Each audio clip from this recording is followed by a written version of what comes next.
మొదటిసారి ఓటమి ఎలాంటి గుణపాఠం అనుకోవచ్చు అది? అవును, 23లో కొంత ఏమైనా జాప్యం జరిగిందా మీకు సీటు అనౌన్స్ చేయడము? 23లో ఫస్ట్ లిస్ట్. కాకపోతే నేను అప్పుడు పొజిషన్లు ఉన్నారు, పొజిషన్లో ఏం చేయగలిగారు, అపోజిషన్లో ఏం చేస్తున్నారు? మేము అప్పుడు ప్రభుత్వం ఉన్న పనులు డెవలప్మెంట్. మీరు ఎమ్మెల్యేగా వచ్చిన తర్వాత అంటే మీరు ఫస్ట్ ఓటమి, ఆ ఓటమి కాలంలో మీ నియోజకవర్గంలో ఎలాంటి సమస్యలు మీరు గుర్తించారు, మీరు పదవికి వచ్చిన తర్వాత వాటిని ఏ విధంగా క్రమక్రమంగా పరిష్కరించారు? తర్వాత జరిగేది అంతా రొటీన్గా అందరూ జరిగేది అంతా డెవలప్మెంట్ స్కీమ్స్. ఇంకా విద్యా వ్యవస్థ ఒక్కటే విధానంలో ఎందుకు ఉండట్లేదు? ప్రైవేటు గవర్నమెంట్ ఇట్లా ఉండేసరికి గవర్నమెంట్ వాళ్ళు లాస్ అవుతుండ్రు, చెప్పే వాళ్ళ పిల్లలు కూడా అందులోకి రావట్లేదు. అంటే దీని మీద ఏ ప్రభుత్వం ఉన్నా కానీ ఒక గట్టి నిర్ణయం తీసుకోవాల్సిన అవసరం ఉందా లేదా? శాశ్వత నిర్ణయం. శాశ్వత నిర్ణయం అంటే ఎడ్యుకేషన్ అనేది గవర్నమెంట్ పరంగా రెండు ప్రజలకు నా ఉద్దేశం. అవును, ఆ మధ్యలో ఒక పుకారు కూడా వచ్చింది, మీరు కూడా పార్టీ మారుతారు అన్నట్టుగా. ఏదో ఇక్కడ మీటింగ్ పెడుతున్నారు, ఇటు పోతున్నారు, అటు పోతున్నారు, ఎవరు ఎటు పోతున్నారు, ఏం కదా మేము లెక్క తీస్తున్నామని ఇవన్నీ ఉన్నాయి. ఇందులో నిజం ఎంత? మాతో పాటు మా కొలీగ్స్ కొందరు ఉన్నారు, వాళ్ళు యాక్చువల్గా మాకు ప్రోటోకాల్ ఈ ప్రభుత్వం ఇవ్వలేదు. మా ప్రభుత్వం ఉన్నప్పుడు ప్రోటోకాల్ అందరికి ఇచ్చారు, ఈ అంటే ఎస్కాట్లు ఇవ్వడం అనేది. ఓకే సార్, నమస్కారం. నమస్కారం. బాగున్నారా? బాగున్నాం. ఎలా ఉంది సార్ లైఫ్ అంతా? లైఫ్ అనేది ఒడిదుడుకులో ఏదో నడుస్తూ ఉంటుంది, దాన్ని తట్టుకొని పోవాలి. మీ నియోజకవర్గ ప్రజలకు అండ్ టీఆర్ఎస్ పార్టీ కార్యకర్తలకు కావచ్చు, నాయకులకు, ప్రజలకు అందరికీ పూర్తి స్థాయిలో మేము అడిగింది మా ద్వారా వారికి పూర్తి సమాచారం ఇస్తారని మేము భావించవచ్చా?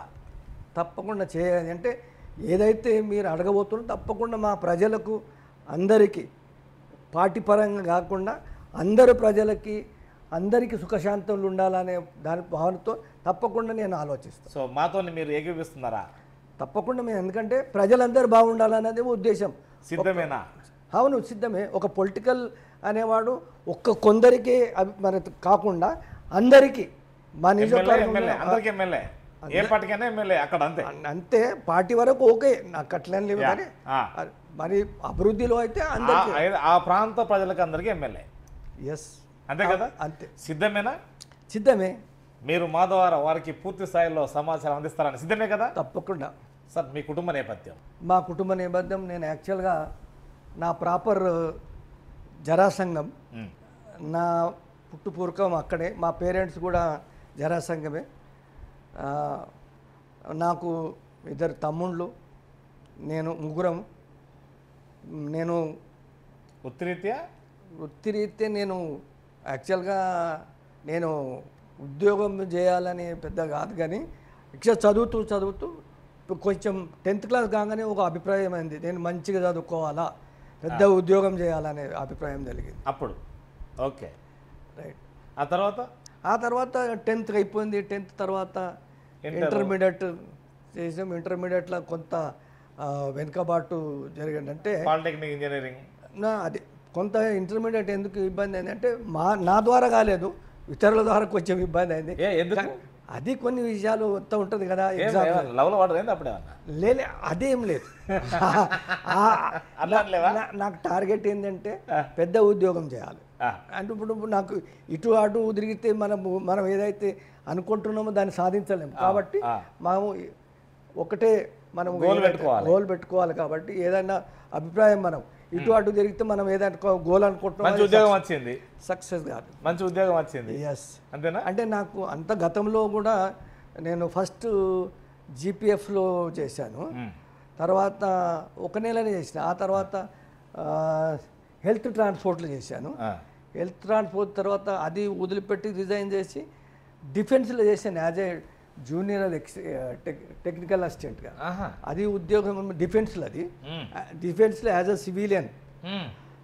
ఫస్ట్ నేను సికింద్రాబాద్లో చేశాను. అక్కడి నుంచి తర్వాత మేము 3 ఏళ్లకు ట్రాన్స్ఫర్ కాబట్టి అంతటో నేను ఈ సర్వీస్ కమిషన్కి అప్లై చేశాను. ఈ ఉద్యోగం గురించి మొదటి నుంచి కూడా ఈ ఉద్యోగం కావాలని ఉన్నాను. కాబట్టి ఈ ఉద్యోగంను చేయడానికి సర్వీస్ కమిషన్ ఎప్పుడైతే పడుతుందో అది వెయిట్ చేస్తే తప్పకుండా చేసింది. అంతకుముందు చాలా ప్రయత్నాలు చేసినాం కానీ ఆర్టీఓనా? Motor vehicle inspector. అదే మంచి ఇన్కమ్ ఉంటుందట, నిజమేనా సార్ అది? ఇన్కమ్ అనేది కూడా ఎట్లుంటుంది, ఉద్యోగం చేస్తాం, ఇన్కమ్ ఎక్కడికి వెళ్ళి వస్తుంది చెప్పండి.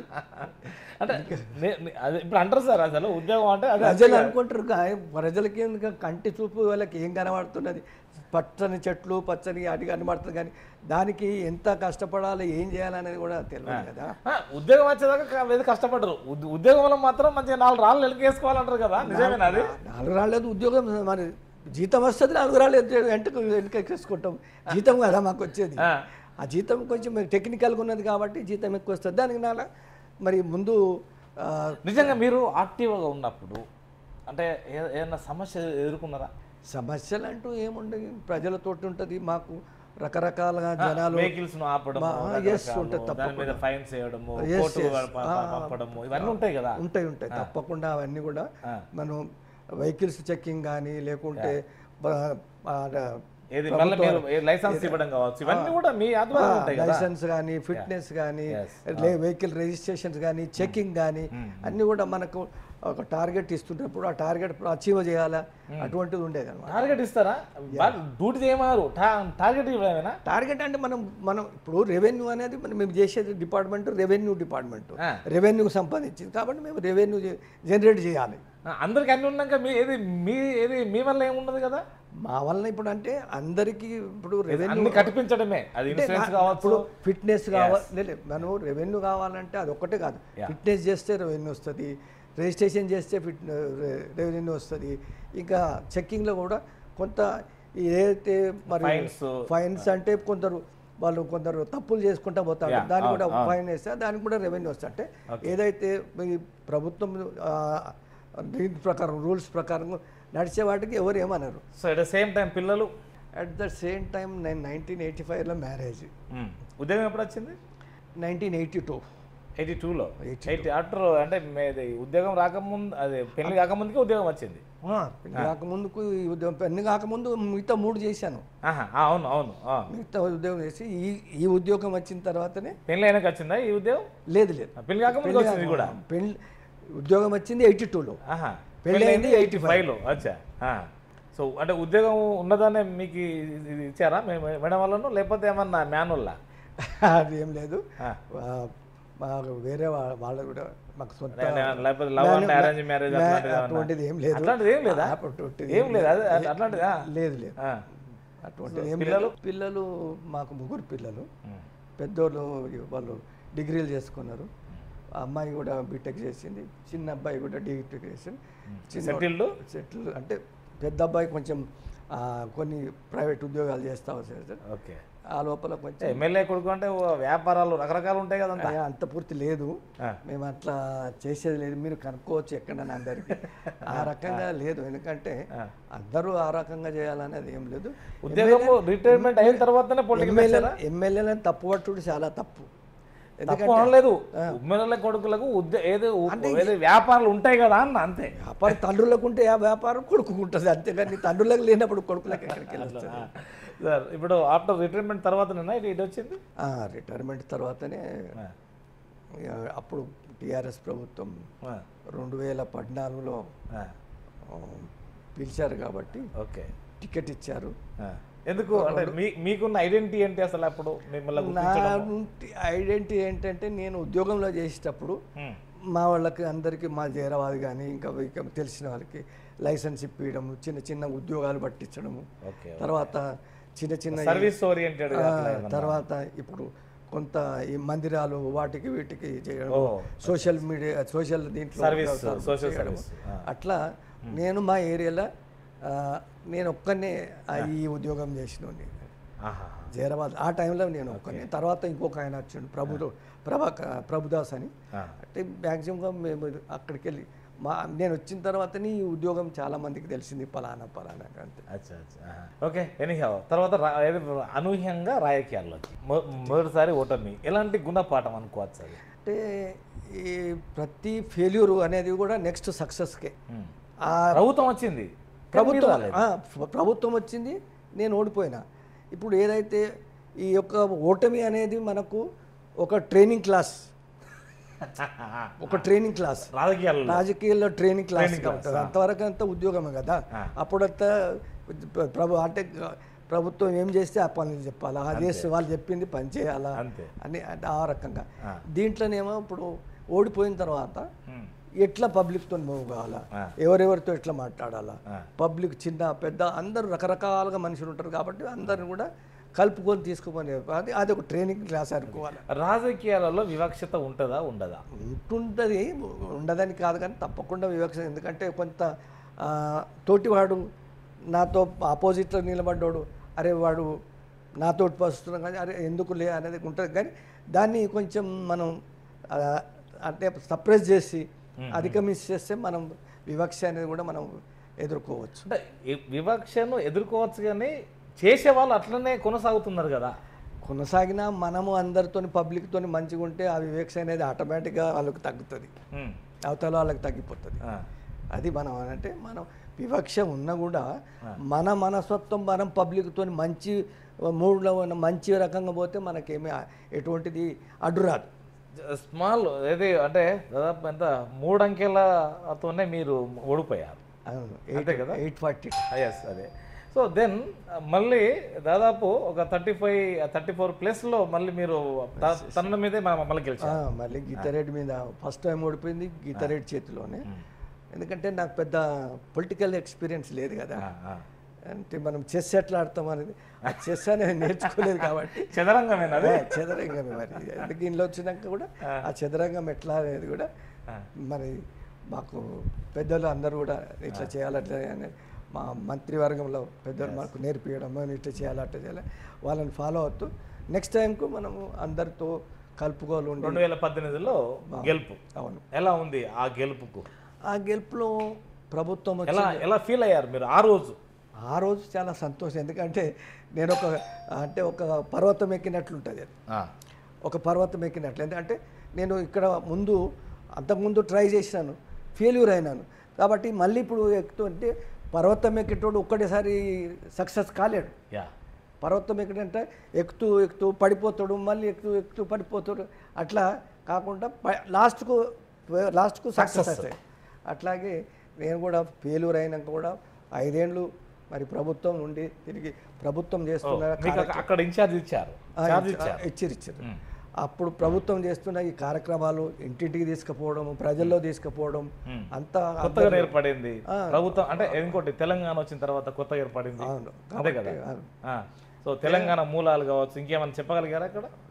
తెలుసు కదా. ఇప్పుడు అసలు తెలంగాణ రావడానికి కారణం తెలుసు, మన సబ్బండ వర్గాలు, కేసీఆర్ కూడా సబ్బండ వర్గాలు కానీ కేసీఆర్ కానీ అసలు ఎందుకు ఈ తెలంగాణ రావడం అనేది కూడా ఆలోచన చేయాలి. యాక్చువల్గా ఈ ఆంధ్ర వాళ్ళు అనేవాళ్ళు ముందు ఎక్కడ మెడ్రాస్లో ఉండేవాళ్ళు, వాళ్ళు వచ్చి ఇక్కడే జాయిన్ అయ్యారు. దాంట్లో మనకు అన్ని విధాలుగా తెలంగాణకు అనేది అన్యాయం జరుగుతూ వచ్చింది ఆంధ్ర వారి వల్ల. అది పాలకులు అప్పుడు వాళ్ళే ఉన్నారు కాబట్టి ఆంధ్ర వాళ్ళే కదా మద్రాసు నుంచి విడిపోయి తెలంగాణ మీద కన్నేశారు అంతే. అంటే ఇప్పుడు కేసీఆర్ దాన్ని అంటే ఆలోచించి ఆయన కూడా పాలిటిక్స్ ఉండి ఎక్కడ అన్యాయం జరుగుతున్నది, ఎందుకు అన్యాయం జరుగుతుంది, ఎవరి వల్ల అన్యాయం జరుగుతున్నదని ఆలోచించి మనకు నీళ్లు, నిధులు, నియామకాల్లో అన్యాయం జరుగుతున్న ఆ మూడుటి మీద ఫోకస్ చేసి 14 ఏళ్ళు కష్టపడి సావు నోట్లో పోయిందాక పోయి సక్సెస్ చేసింది. చాలా మందిని నమ్మలేదు ఎవరు. ఇవన్నీ ఒక 2018 దాకా మొత్తం చెప్పకుండా ఏది మీరు తిరిగారా? మేము అవన్నీ చెప్పలేదు. సక్సెస్ అయిపోయింది. 14 తక్కువ అనుకోలేదు ఇట్లా వస్తుంది గవర్నమెంట్. గీతారెడ్డి గారు ఏమన్నా అంటే మీరు అపోజిషన్ ఉన్నారు అంటే పార్టీ మీదే, కానీ ఈ గీతారెడ్డి గారు అపోజిషన్లో ఉండే ఆమె ఏమన్నా సరిగ్గా ప్రజలకు దగ్గరికి రావడమో ఇట్లాంటివి ఏమన్నా బాగా ఎక్కువ చేసింది అనుకోవచ్చా? అంతా ఆమె పని ఆమె చేసుకునేది, మా పని మేము చేసుకుంటాం. ఆమె కొద్దిగా ఎందుకంటే ఓడిపోయిన తర్వాత కూడా ఎంతైనా చాలాసార్లు గెలిచింది, ఓడిపోయింది ఆమె కూడా, అట్లా ఏం లేదు. మంచిగా మీరు గెలిచింది మాత్రం ఒక పర్వతం ఎక్కినట్టుగా అయిపోయింది అంతే. అవును. సో అప్పటి నుండి ఇక తిరుగులేదు. అంటే నెక్స్ట్ 18, 23. అవును, 23లో కొంత ఏమైనా జాప్యం జరిగిందా మీకు సీటు అనౌన్స్ చేయడము? ఫస్ట్ లిస్టులోనే 23లో ఫస్ట్ లిస్ట్లోనే వచ్చింది. కాకపోతే నేను ఫస్ట్ డే కొందరికి ఇచ్చారు, ఫస్ట్ డే కొందరికి బీఫామ్ ఇచ్చారు, బీఫామ్ ఇచ్చారు కొందరికి. మిగతా ఇట్లా సార్ అప్పటికి ప్రోగ్రామ్ ఉండింది ఇక్కడ వరంగల్లో, అక్కడ ప్రోగ్రామ్ ఉండేది సారు, కొందరికి ఇచ్చినాం, నెక్స్ట్ కొందరికి రేపు ఎల్లుండి.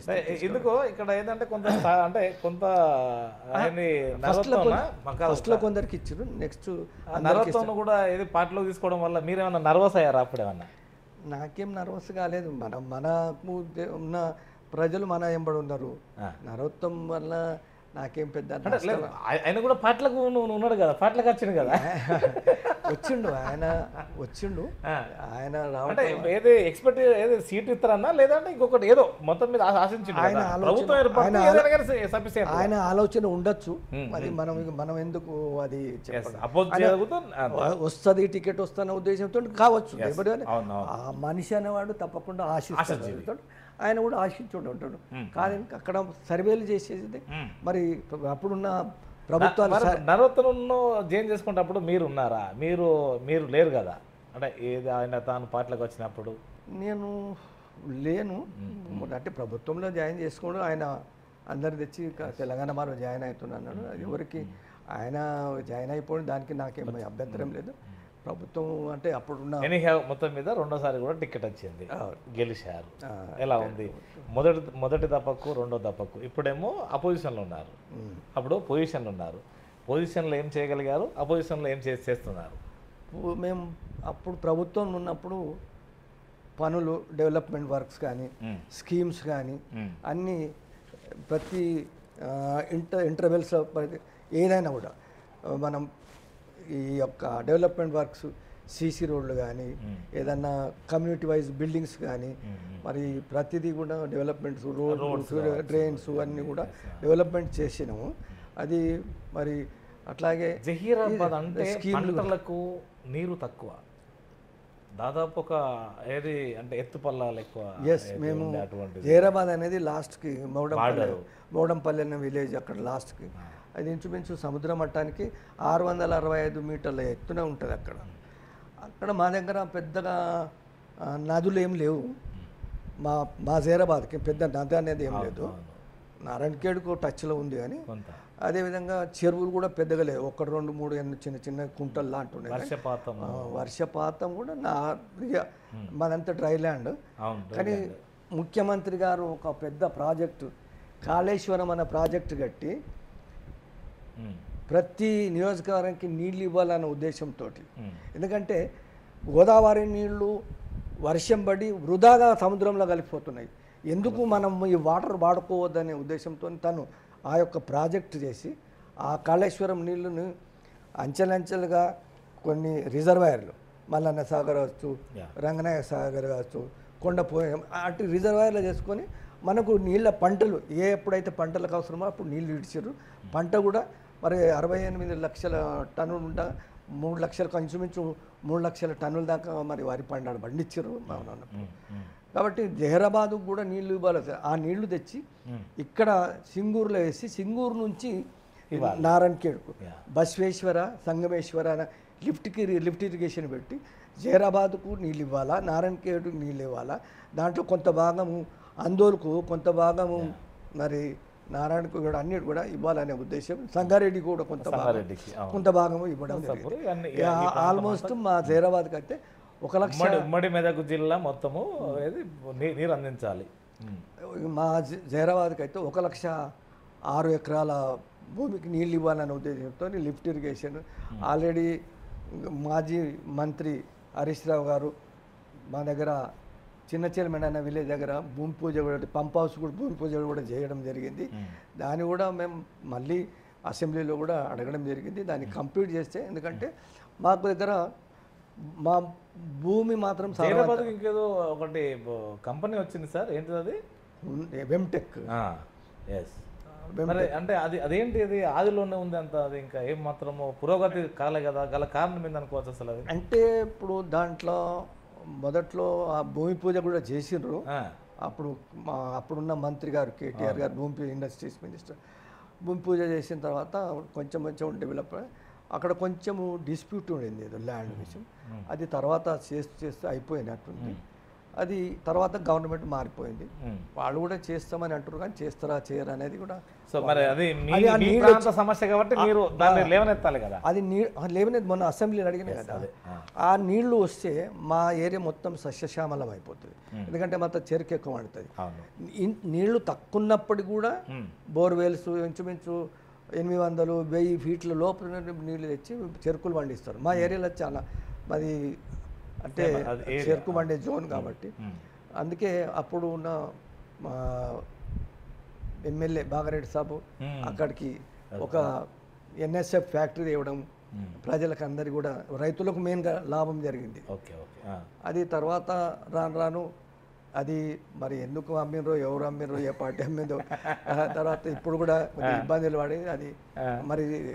కానీ ఇప్పుడు కూడా ప్రజలు చెరుకు నమ్ముకొని చెరుకే పండిస్తున్నారు.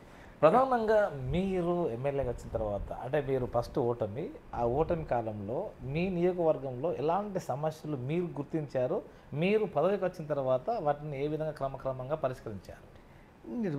నేను వచ్చిన తర్వాత జరిగేది అంతా రొటీన్గా, అందరూ జరిగేది అంతా డెవలప్మెంట్ స్కీమ్స్, రకరకాల ఇప్పుడు స్కీమ్స్ ఉన్నాయి, రకరకాల స్కీమ్స్. భారతదేశంలో కూడా ఎక్కడ కూడా చేయనట్టి స్కీమ్స్ ఉన్నాయి. ఎగ్జాంపుల్ చెప్పు, రైతులకు మెయిన్ ఇంపార్టెంట్. ఎందుకంటే అన్నం పెట్టే రైతు మంచిగా ఉండాలా, మరి బాగా పంట పండించాలనే ఉద్దేశంతో రైతు పండిస్తేనే సమృద్ధిగా ఉంటుంది. కాబట్టి ఎంత డబ్బులున్నా డబ్బులున్నా ఏం చేయలేరు, డబ్బులు ఏం తినలేదు కదా, అన్నమే తింటారు. కాబట్టి అన్నం పెట్టే రైతు బాగుండాలనే ఉద్దేశంతో ముఖ్యమంత్రి గారు ఇప్పుడున్న మాజీ ముఖ్యమంత్రి రైతు బంధు అనేది పెట్టేసి రైతులకు ఇవ్వడం, అంటే పెట్టుబడి కింద సాయం చేయాలి. దున్నడానికి కానీ, ఎరువులు తెచ్చుకోవడానికి కానీ, విత్తనాలు తెచ్చుకోవడానికి కానీ సాయం చేసారు. అప్పుడు పంటలు పండినాయి. తర్వాత అదే కాకుండా రైతు బీమా ఎక్కడ భారతదేశంలో రైతు బీమా భవిష్యత్ ఎక్కడ లేదని అనుకుంటున్నాను నేను. రైతు బీమా చనిపోతే ఒక గుంట ఉన్నా కూడా 5 లక్షలు ఇచ్చారు. అట్లాగే ఇప్పుడు కళ్యాణ లక్ష్మి, ఎక్కడ కళ్యాణ లక్ష్మి ఇక్కడ ఇచ్చారా? ఇప్పుడు ఎక్కడ ఇవ్వలేదు. అప్పుడు ఇప్పుడు ఇస్తలేరు అంటున్నారా? ఇప్పుడు ఏమి చెప్తలేరు, ఇస్తున్నారు 6 నెలలకో 1 ఇయర్కో. ఎప్పుడు అది కూడా సరిగా నమ్మకం లేదు. దాంతో పాటుగా తులం బంగారం ఇస్తామన్నారు. తులం బంగారం లక్ష అవుతుంది మరి ఇప్పుడు. అది వాళ్ళు హామీ ఇచ్చిండ్రు, వాళ్ళు గ్యారెంటీలో పెట్టిందా ఎట్లున్నారో వాళ్ళు మాట్లాడినారు. ఒక రాజు మాట్లాడింది తప్పకుండా నెరవేర్చాలా. 6 గ్యారెంటీలు పెట్టిండు, 6 గ్యారెంటీలు నెరవేర్చాలా. ఒకటి చేసినామన్నారు, అది బస్సుల పరిస్థితి అందరు కూడా వీడియోలలో మరి సోషల్ మీడియాలో వైరల్ అవుతా ఉన్నది. అదొకటి. మిగతా ఇందిరమ్మ ఇండ్లు అన్నారు, ఇంతవరకు అది కాలేదు. తర్వాత ఈ ఎలక్ట్రిసిటీ ఎవరైతే 200 యూనిట్ల కన్నా తక్కువ వాళ్ళకు అది అదొకటి ఇంప్లిమెంట్ అవుతున్నది అని అన్నారు, కానీ ఎక్కడ సరిగ్గా కాలేదు. అలాగే ఇంకా చాలా ఉన్నాయి. అటువంటి 420 హామీలు ఇవ్వడం జరిగింది ఎక్కడ కూడా. అదేవిధంగా ఇంకా రకరకాల కేసీఆర్ కిట్ అని పుట్టగానే పిల్లలకి ఆరోగ్యం విషయం కూడా ఆలోచించి, అలాగే ఎడ్యుకేషన్ వచ్చేవారికి కేసీఆర్ సాబ్ వచ్చిన తర్వాత ఇంచుమించు 102, 105 రెసిడెన్షియల్ స్కూల్స్ కట్టించారు. మా దగ్గరనే మైనారిటీ స్కూల్స్, బాయ్స్ది ఒకటి ఉన్నది, గర్ల్స్ 2 ఉన్నాయి. సార్ ఇక్కడ ఒకటి స్పష్టంగా చెప్పండి, ఆఫ్టర్ 75 ఇయర్స్ అవుతుంది మనం ఇండిపెండెంట్ వచ్చి, రాజ్యాంగం ఆమోదం అవుతుంది కదా, ఇంకా విద్యా వ్యవస్థ ఒక్కటే విధానంలో ఎందుకు ఉండట్లేదు? ప్రైవేటు గవర్నమెంట్ ఇట్లా ఉండేసరికి గవర్నమెంట్ వాళ్ళు లాస్ అవుతుండ్రు, చెప్పే వాళ్ళ పిల్లలు కూడా అందులోకి రావట్లేదు. అంటే దీని మీద ఏ ప్రభుత్వం ఉన్నా కానీ ఒక గట్టి నిర్ణయం తీసుకోవాల్సిన అవసరం ఉందా లేదా? శాశ్వత నిర్ణయం అంటే ఎడ్యుకేషన్ అనేది గవర్నమెంట్ పరంగా 2 ప్రజలకు, నా ఉద్దేశం, మీ ఉద్దేశం చెప్పండి అంతే, నా ఉద్దేశం ప్రజలకు 2 ఫ్రీగా ఇవ్వాలి. ఒకటి ఆరోగ్యం, వైద్యం, రెండోది విద్య. అందరికి సమానం ఉండాలి. అందరికి సమానం ఉండాలి. అందరికి సమానం ఇప్పుడు ఉంది, కానీ కాకపోతే దాని మీద నమ్మకం లేదు.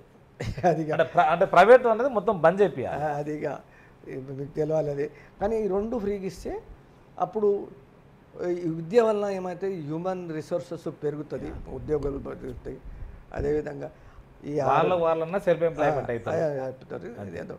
అదేవిధంగా ఈ ఆరోగ్య విషయం కూడా అందరినీ ఆ టైంలో దేవుడు వచ్చి ఆదుకున్నట్లయితే కాబట్టి ఫ్రీ దేవుని తర్వాత డాక్టర్ దేవుడు. దేవుడి తర్వాత డాక్టర్ దేవుడు అంటే అప్పుడు కేసీఆర్ సాబ్ చేసిండు, చేయలేదని బాగానే చేసిండు. ఒక స్కీమ్ మంచిగా ఉన్నదని కాంగ్రెస్ వాళ్ళు పెట్టిన స్కీమ్ కంటిన్యూ చేసిండు, యథార్థంగా చేసిండు, అది అవసరం ఉన్నదని. కాబట్టి ఇంకా ఆరోగ్యశ్రీ కాబట్టి 108 కావచ్చు, ఆరోగ్యశ్రీ కావచ్చు, అవి అయితే యథార్థంగా ఉండదు. అన్నీ చేసిండ్రు బాగా మన ప్రభుత్వం. ఇప్పుడున్న ప్రజలు ఇంకోటి సార్, ఇక సరే మీరు ఆ విషయం వచ్చింది కాబట్టి ఎందుకు మరి టీఆర్ఎస్ ప్రభుత్వం మీద అసంతృప్తి ఏర్పడింది? అసంతృప్తి అంటే ఇప్పుడు ఎగ్జాంపుల్ మనం ఒకరికి ఒక 100 ఇస్తామన్నాం అనుకోండి, మనం 100 ఇస్తాం, నేను 500 ఇస్తా అంటే 100కు చూస్తాడా 500కు చూస్తాడా? 500 చూస్తాడు, 500కు చూస్తాడు. అందుకే మేము మాకు కొన్ని స్కీములు ఉండినాయి. ఇప్పుడు 420 స్కీములు పెట్టి హామీలు ఇచ్చి చేస్తాడు కదా అని నమ్మిండ్రు ఆయనని. ఓకే, నమ్మిండ్రు కాబట్టి కొంత ప్రజలు అరే చేస్తాడు అని నమ్మిండ్రు ప్రజలను. సరే ఇంకొకటి ఇక్కడ రాజకీయ ఇంకో విషయం ఆయననే చెప్పిండు, ఆయననే కొన్ని విషయాలల్లో ప్రజలు మాతోటి మోసపోవాలని అనుకుంటారు, మోసపోయిందని చెప్పిండు. అది ఆయననే గెలవక ముందుగా చెప్పిండు, అది గెలవ ముందు గెలిచిన తర్వాత కూడా చెప్పినట్టు.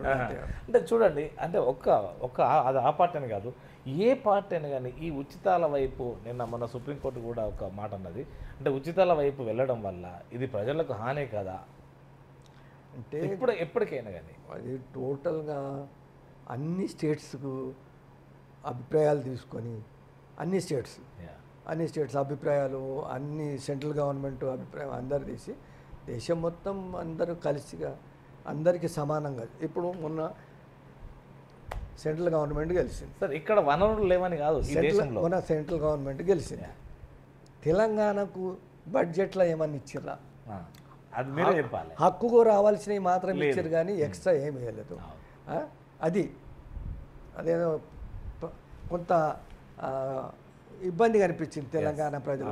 అంటే మేము తెలంగాణ ప్రజలను మేము కూడా భారతదేశంలో అంతర్భాగమే కదా. అంటే సౌత్ స్టేట్ మీద కొద్దిగా వాళ్ళు తక్కువ చూపిస్తాం అనుకోవచ్చా ఒక విధంగా? అంటే ఒక తెలంగాణ కాదు, ఆ సౌత్ స్టేట్స్ ఏవైతే ఉన్నాయో.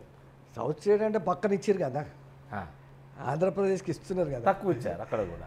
తక్కువ ఏం తక్కువ, ఆ తక్కువ కూడా అది కూడా ఇవ్వలేదు, మనకు అసలు ఇవ్వలేదు కదా, మొత్తం ఇవ్వలేదు. మనకు రావాల్సిన 2 మినిస్టర్లు ఉన్నారు ఇప్పుడు మన దగ్గర కూడా. ఇటు కిషన్ రెడ్డి ఉన్నాడు, అటు బండి సంజయ్ ఉన్నాడు, 2 మినిస్టర్లు ఉన్నారు, 8 మంది ఎంపీలు, 8 మంది ఎంపీలు ఉన్నారు, 8 మంది ఎమ్మెల్యేలు ఉన్నారు. మరి వాళ్ళ బాధ్యత వాళ్ళు పోయి అడిగి మేము ఇంతమంది గెలిచినాము, ఎంపీలకు గెలిచినాము, ఎమ్మెల్యేలను గెలిచి వాళ్ళ బాధ్యత మాకు కూడా ఇవ్వండి. అన్నదమ్ములు అన్నప్పుడు నాకు కూడా సరిగా మాకు కూడా మా వంతు మాకు ఇవ్వండి అని అడగవలసిన బాధ్యత వాళ్ళది కూడా ఉన్నది. కాబట్టి అది ఎవరన్నా ఏ ప్రభుత్వం అయినా ప్రజల అభివృద్ధి గురించి మాట్లాడాలి అంతే తప్ప మనం పర్టికులర్గా వాళ్ళకు వీళ్ళకని అందుకే మరి పెద్దన్న పాత్ర చేసేటోళ్ళు అందరికీ సమానంగా చూడాలి, కానీ అట్లా జరగలేదు. సో అది కొంత అందరికి తెలంగాణ ప్రజానికి కూడా హానికరమే అనుకోవచ్చు, అంటే నష్టం. ఆ నష్టంలో వాళ్ళు కూడా ఉన్నారు, బీజేపీ వాళ్ళు కూడా ఉన్నారు కాబట్టి. కానీ ఏది వచ్చినా కానీ వాళ్ళ అకౌంట్లో వేసుకుంటున్నారు. మొన్న ఎయిర్పోర్ట్ వచ్చింది, ఇలాంటి రావడం వల్ల ఇది మేమే అంటే అంతకన్నా ముందు ఆ డిమాండ్ లేదా? అంతకన్నా ముందు ఈ ఎయిర్పోర్ట్ అనేది ఎప్పటి నుంచో ఉన్నది మామనూరులో. అవునా? ఎప్పటి నుంచో దీన్ని అంటే అన్ని ప్రభుత్వాలు అప్పుడు మామనూరులో ఎప్పటి నుంచో ఉన్నది ఎయిర్పోర్ట్ సంగతి. అవునా కదా? అది పడంగా లాక్కొట్టు ఇప్పుడు ఏదో ఇస్తామని చెప్పిర్రు, ఇస్తామని చేసి మరి దాని విషయంలో ఎప్పుడు అవుతుంది ఏమవుతుంది తెలియదు. అదొక్కటే కాదు, ఇప్పుడు జహీరాబాద్లో కూడా నిమ్స్ దాంట్లో కూడా డ్రై పోర్ట్ ఇస్తామని అన్నారు. మరి ఏం చేయాలా, అదేం చేస్తారో చూడాలా. అది మీ పరిధి, మరి మీరు ఎలా ఫైట్ చేయబోతున్నారు? మా పరిధి మీ పరిధి అని అందరు. ఇప్పుడు మామనూరు సంగతి కూడా నేను చెప్తున్నా, ఆ ప్రపోజల్ ఎప్పటి నుంచో ఉన్నది మామనూరుది. సో ఉమ్మడి జిల్లా, ఎందుకంటే నేను అక్కడ వరంగల్ డ్యూటీ చేసిన కాబట్టి అప్పటి నుంచి ఆ ఏరియా చూపించారు, ఇది ఎయిర్పోర్ట్కు ఇచ్చిన జాగా కాబట్టి అది ఎప్పటి నుంచో మామనూరు అంటారు దాన్ని, మామనూరు. సో ఇంకోటి సార్, ఇక్కడ ఇది మెదక్ జిల్లా, ఉమ్మడి జిల్లా, మీ పార్టీ తరఫున హరీష్ రావు ఎక్కువ చక్రం తిప్పుతున్నాడు. సో అంటే తనకు మీకున్న అనుబంధం తనకు మాకున్న సీనియర్ మోస్ట్ ఎప్పటి నుంచో 2001 నుంచి మాజీ ముఖ్యమంత్రి గారు ఎంబడి నడుచుకుంటూ ఆయన కష్టనష్టాలలో ఆయనకు తోడుగా ఉంటూ తెలంగాణ కష్టపడ్డాడు కాబట్టి రకరకాల మనం అప్పుడప్పుడు కొన్ని వీడియోస్ చూపిస్తున్నారు. అదే అంటే మీకు ఈ తెలంగాణ కావాలని కొట్లాడినప్పుడు ఏ రకంగా కష్టపడరు, మరి వీళ్ళు అప్పుడున్న ప్రభుత్వాలు వీళ్ళని తీసుకుపోవడం, ఇబ్బంది పెట్టినాయి, తెలంగాణ రాకుంటే ఎట్లా చేసినాయి. సో ధర్నా కూర్చుంటే లేపుకుపోయి తీసుకుపోవడం, కాళ్ళు పెట్టుకుందడం అదంతా. కాబట్టి ఆయన ఉన్నాడు కాబట్టి కేసీఆర్ గారికి మొత్తం ఏ మూలకు ఏ రాయి ఉన్నది, ఎక్కడ ఏమున్నది రైట్ హ్యాండ్ గా ఉన్నాడు. ఆయనకు కూడా తెలిసి. మీకు ఎలా ఉన్నాడు? మీకు రైట్ హ్యాండ్ గా ఉన్నాడు అనుకోవచ్చా? మీకు రైట్ హ్యాండ్ అంటే మమ్మల్ని మంచిగా చూసుకుంటాడు అంతే. అవును, ఆ మధ్యలో ఒక పుకారు కూడా వచ్చింది, మీరు కూడా పార్టీ మారుతారు అన్నట్టుగా. ఏదో ఇక్కడ మీటింగ్ పెడుతున్నారు, ఇటు పోతున్నారు, అటు పోతున్నారు, ఎవరు ఎటు పోతున్నారు, ఏం కదా మేము లెక్క తీస్తున్నామని ఇవన్నీ ఉన్నాయి. ఇందులో నిజం ఎంత? ఇలా మాతో పాటు మా కొలీగ్స్ కొందరు ఉన్నారు. వాళ్ళు యాక్చువల్గా మాకు ప్రోటోకాల్ ఈ ప్రభుత్వం ఇవ్వలేదు. మా ప్రభుత్వం ఉన్నప్పుడు ప్రోటోకాల్ అందరికి ఇచ్చారు, ఈ అంటే ఎస్కాట్లు ఇవ్వడం అనేది. ఓకే, మాకు ఇవ్వలేదు కాబట్టి మేము మనం అందరం కూడా అడుగుదాం డీజీపీ దగ్గర. కానీ మేము నలుగురం పోయినాము. నలుగుట్ల అప్పుడు డీజీపీ అందుబాటులో లేనందుకు ఇంటెలిజెన్స్ డీజీ గారిని కలిసినాం. కావాలని ఆయన కూడా మాట్లాడి చెప్పిస్తామని అన్నాడు. అంత లోపల ఒక్కరు మారిండ్రు కదా? లేదు, అంత లోపల మా దాంట్లో ఉన్నారు కొందరు, అరే సీఎం గారు ఉన్నారంట, సెక్రటరియట్ ఉన్నారంట, కలుద్దామంటే అక్కడ సరే అని ఆడలేదు, లేడు సెక్రటరీ లేడు, ఇంటికాడ ఉంటే సరే ప్రోటోకాల్ అంటే ఎస్కాట్ గురించి అడుగుదామని పోయినాం. అంతే తప్ప ఇప్పుడు ఎందుకంటే ఆయన తెలంగాణకు రాజు, అన్నీ మన బాధ లేదో చెప్పుకుంటే ఇస్తాడు, అందరినీ సమానంగా చూస్తాడా అని అనుకున్నాము, అడిగినాము. ఇంతవరకు దాకా ఎక్కడ చేయలేదు. ఇంకా మీరు ఏమైతే అడిగారు అవన్నీ కాలేదా? ఇప్పుడు అసలు ఏదో ఆ రోజు మీరు ముఖ్యమంత్రి గారితో మీరేం మాట్లాడారు? మేము అందరం అదే విషయం, మేము పోయింది అందరికి కలిసి ఒకటే విషయం. ఒకటేనా? ఎస్కాట్స్ ఇవ్వాలి మాకు కూడా రాత్రిపూట అక్కడిక్కడ మేము ప్రోగ్రామ్స్ పోతుంటాం, మాకు కూడా ఎస్కాట్, పోలీస్ ఎస్కాట్ ఇవ్వండి అనేది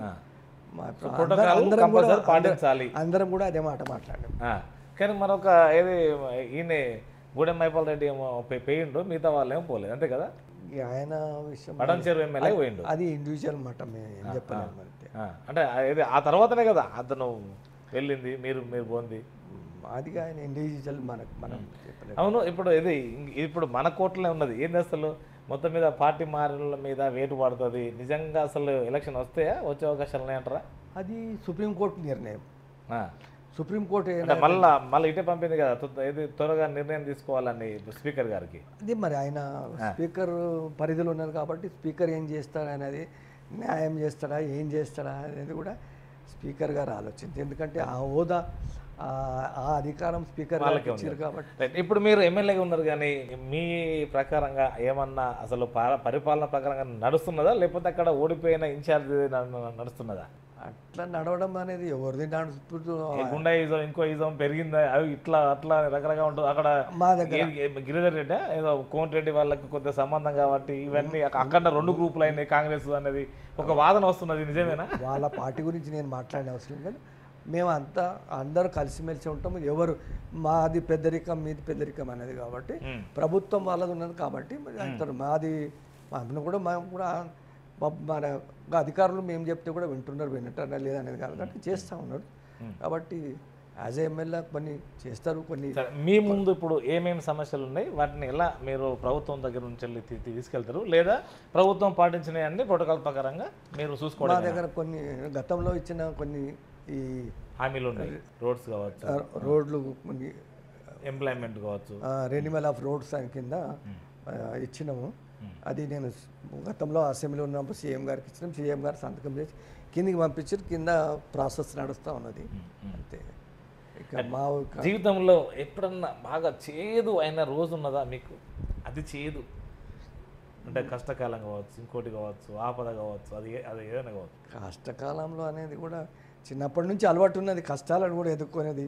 పెద్దగా కష్టాలు ఏమన్నా అవమానానికి గురైనప్పుడు అట్లాంటిది ఏమైనా ఉన్నాయా? అసలు ఎలాంటి సమస్యలు ఎదుర్కొన్నారు మీరు? అవమానం అనేది కూడా పెద్దగా వచ్చినా ఎదుర్కొనే ధైర్యం ఉన్నది నాకు. కాబట్టి అవమానాలు ఎదుర్కొన్నాము. కష్టాలు ఎదుర్కొన్నాము, అన్నీ ఎదుర్కొన్నాం కాబట్టి ఇక్కడ దాకా వచ్చినాం. యూత్కి ఇచ్చేటువంటి సూచనలు సలహాలు మీరు? యూత్ ఏదైతే ఉన్నారో వాళ్ళు ఆలోచించాలి, ఏ ప్రభుత్వం ఎట్లా నడిపిస్తుంది ఏం సంగతి అనేది కూడా యూత్ ఆలోచించాలి. యూత్ను రాజకీయాల్లోకి రావాలంటారు కానీ వాళ్ళకి మాత్రం అవకాశాలు ఇవ్వరు. అది ఏ పార్టీ అనేది అంతే ఉన్నది, ప్రతి పార్టీ అంతే ఉన్నది. అన్ని ప్రభుత్వాలు అట్లా మా దగ్గర యూత్కి ఇచ్చారు కదా, మనకు ఎంపీలు ఇచ్చారు యూత్కి, ఎమ్మెల్యేలు ఇచ్చారు యూత్కి, మా దగ్గర ఇచ్చారు. ఇప్పుడు ఇంకోటి సార్, ఇప్పుడు మొన్న ఒక అంటే కొంత మార్చిన అందులో ఒక్కరు మాత్రం ఓడిపోయారు. ఎవరు? మొన్న 2023లో ఎమ్మెల్యేలను మార్చిన దానిలో ఏదో ఒక 9 అంటే మీన్స్ ఎంతమందిని అయితే ఇచ్చామో అందులో ఒక్కరు మాత్రం ఓడిపోయారు. అంటే మిగతా కనీసానికి ఇంకొక 10 మందిని మారిస్తే అధికారం మీకే వచ్చింది. ఇప్పుడు అది సర్వేల మీద ఉంటుంది. సర్వేలు చేయించుకున్నారు, హైకమాండ్ సర్వేలు చేయించుకున్నారు, మా హైకమాండ్ చేయించుకున్నారు, టికెట్లు ఇచ్చారు. ఇప్పుడు అది కష్టపడి ఏదేమైనా కానీ కేసీఆర్ రాజే అంటారు, నిజమేనా? 100% రాజే అంటున్నా, రాజే అంటున్నా నేను కూడా.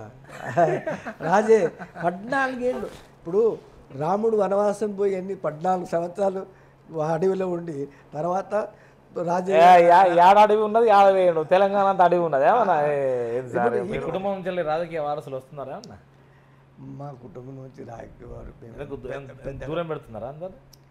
మేము ఆల్రెడీ అంటే ఓన్లీ ఎలక్షన్ ఉన్నప్పుడే నేను మా కుటుంబ సభ్యులను వాడుకుంటున్నాను, అంతేగాని అంతే అప్పుడు పెద్దగా వాడుకుంటాను. రాబోయేలో రాజకీయ నేపథ్యం ఎలా ఉండబోతుంది అనుకోవచ్చు? భవిష్యత్తు రాజకీయ ఎలా ఉండబోతుంది? భవిష్యత్ కార్యాచరణ ఎలా ఉండబోతుంది ప్రణాళిక? ప్రజలు ఎప్పుడు ఏం చేస్తారు, ప్రజల మైండ్ ఆ టైంలో సర్వే చేసేయడమే కరెక్ట్. ప్రజల మైండ్ చెప్పలేం కదా.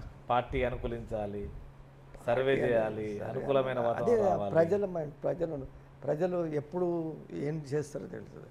అంటే ప్రజలు కొందరు ఒక వారం రోజుల ముందా లేకుంటే 2 రోజుల ముందా డిసైడ్ అవుతారు కాబట్టి. అంతేనా? ప్రజల అభిప్రాయం జస్ట్ 2-3 డేస్ ముందే అంతా డిసైడ్ అనేది.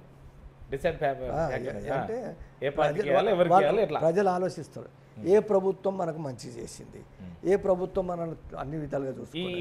ఈ 14 నెలల ప్రభుత్వం పైన మీ యొక్క అభిప్రాయం? 14 నెలల అభిప్రాయం చెప్పేది పబ్లిక్ అందరికీ తెలుసు. మీరు ఇప్పుడు మీరు ఛానల్లో తీసుకొని చూస్తున్నారు, ఎంత వైరల్ అవుతున్నారు సోషల్ మీడియాలో. ఇక నేను చెప్పవలసిన అవసరం లేదు, నాతో చెప్పవలసిన అవసరం లేదు. ప్రజలు వృద్ధులు, మనుషులు, లేడీసు అందరూ కూడా సోషల్ మీడియాలో వైరల్ అవుతున్నది.